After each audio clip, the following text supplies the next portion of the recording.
Hi guys, this is Cece here from Cece Sharing Space. In this space, we share views and information on self-development and relationship building. Please subscribe to my channel and click on the notification button and to receive notifications for the new videos. And also, don't forget to click on the like button. Enjoy, thank you. Welcome once again to my channel, and I just want to add on to the previous video I made, which is about stages in relationships. As human beings, we are relationship beings. As human beings, we are not perfect, and at times we misunderstand each other because we're expecting all these perfections in the relationship. So within these stages, we can make sure that if we want to be with that person, to actually make the relationship stronger. So in the initial stage of the merge or the honeymoon stage, we should try and be, number one, more focused on the long-term relationship and let each other know that we actually are looking into a long-term relationship, and don't get too immersed into the sexual aspect of the relationship. You see, the fact is that sex is part of a small part of a relationship. It's not really a huge part of a relationship. I know that the media has put a lot of stuff out there, a lot of information that sex is a very large part of a relationship, but it's not. I'll tell you why, because eventually it dwindles off. That is why there's something called a honeymoon stage. When you first meet that person and you're so sexually attracted and there's the infatuation going on because you don't know each other. You're now looking at this person, looking at a picture, this wonderful picture that you like. Maybe you like the person's body proportions. You things like that. You like the person's physicality. Now that can be misleading. So the first thing you need to understand in relationships, if it's going to be a long-term relationship, is that should not be focused on the sex. So when you first meet the person, in most cases now I see people are saying, okay, let's make a decision after 3 months, 6 months we'll have sex. That's a more healthy approach than just diving into the sexual aspects of a relationship. Holding back and getting to know each other, dating each other without sex is a very healthy way, because then you don't have that whole sexual facade that's clouding your mind. You're now thinking more clearly. So it's important for you to try in relationships. In the past, if you were a person that just ran into relationships, into sex in the relationship, and basically it never worked, try something different. And I believe that'll work for you. The best thing to do is try something different so that you do things differently to get a better result. There is a saying that says that doing the same thing over and over and expecting a different result is madness, it's insanity. And I agree with that aspect. So if you want a relationship now that's not focused on sex, that honeymoon stage of meeting that person and dating that person, let it not be focused solely on sex. Make an agreement with your partner, your new boyfriend or your future husband, if it's going to be your future husband. This is the story. I want to first give it some time. Seem to think that only Christians or only religious people actually wait for sex after marriage. Not necessary. You too yourself, if you don't practice Christianity, you can also say, well, because the fact that I want this relationship not to be focused on solely on sex, and I want to get to know you, let's wait for a while. 3 months of dating, and we'll just like maybe even start as friends. We'll go out, have good time together, get to know each other, speak about each other, tell each other about all the things that we know about ourselves to that person, because you want to have that psychological attraction to that person. So that's my tip for the first stage. When you first meet a person, don't rush into it. Give it time and don't rush into sex. Then if your relationship is now nice and stable in the merging phase, after 3 months or so you'll decide, okay, we're now 3 months in our relationship. and I still want to be in this relationship, and okay, now we can have the physical, we can now focus on the physical. And then again, remember that sex is about consent, two people agreeing that this is how they're going to do it. You see, so people just think that sex is all about it must be spontaneous. No, not necessary. You can discuss with a person. If you a person that likes spontaneity, then speak to your partner. Then maybe the partner will meet you halfway.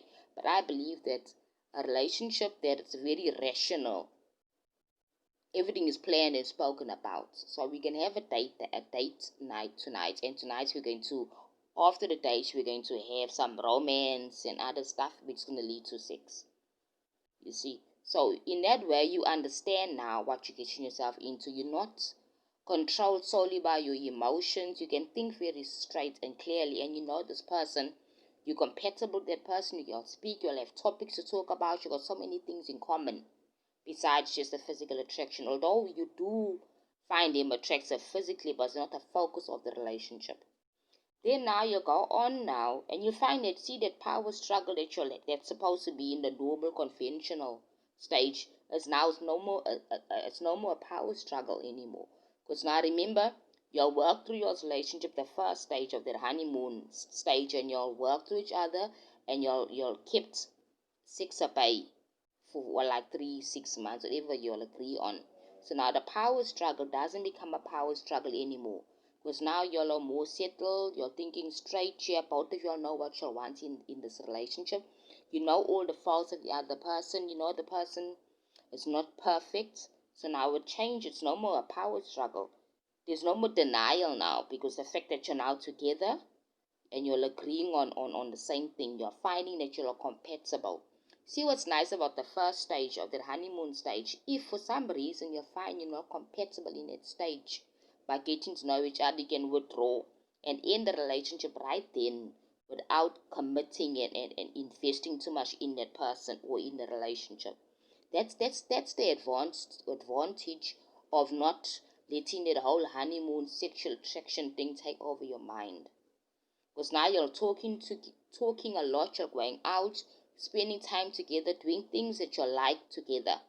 You see, so that's the benefit of not rushing into sex. So at the end, that denial stage is no more denial anymore. So now what you guys are going to do now, you're going to go straight to the stability stage, and straight through to committed stage, and then straight to the bliss stage. You see, it cuts the pain out. It cuts the pain out, because now you know the person. So when you found out in the first time of meeting the person, you're dated for about 2 3 weeks, and you find that the person is not for you, you now pulled away. You see, so the problem with people don't like to get disappointed.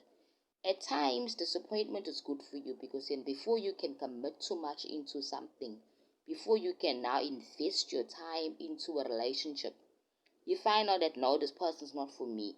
We want two different things. We'd rather be friends.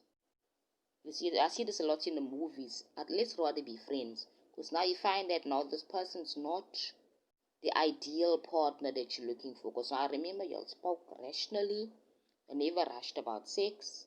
You all now got to know each other in the first stage of meeting and the initial dating stage. You see, the thing with human beings tend to make relationships seem so complicated, but they're not really. They're really not as complicated as we make them out to be. It's about two people getting together and agreeing to be friends, agreeing to be lovers, agreeing to be a part of each other's lives. And this can even be in your friendship, platonic relationships as well. You can decide, well, I want to be your friend and I don't want to be your friend. It's your decision. Same in any other type of relationship. I want to be with you, I want to be associated with you. If I don't want to, it's your choice. Nothing in life is forced. Nothing in life needs to happen without your decision to do so. You see, things are all your choice. So in that relationship, now you decided, well, we are now together. The relationship is much more smoother because you got to know each other at the beginning of the relationship. In the honeymoon phase, you'll never go straight into the sexual activities. When you got to know each other, you'll communicate clearly, you'll spend time together, you found that you've got so many things in common. You're so strongly compatible. And that makes a good relationship.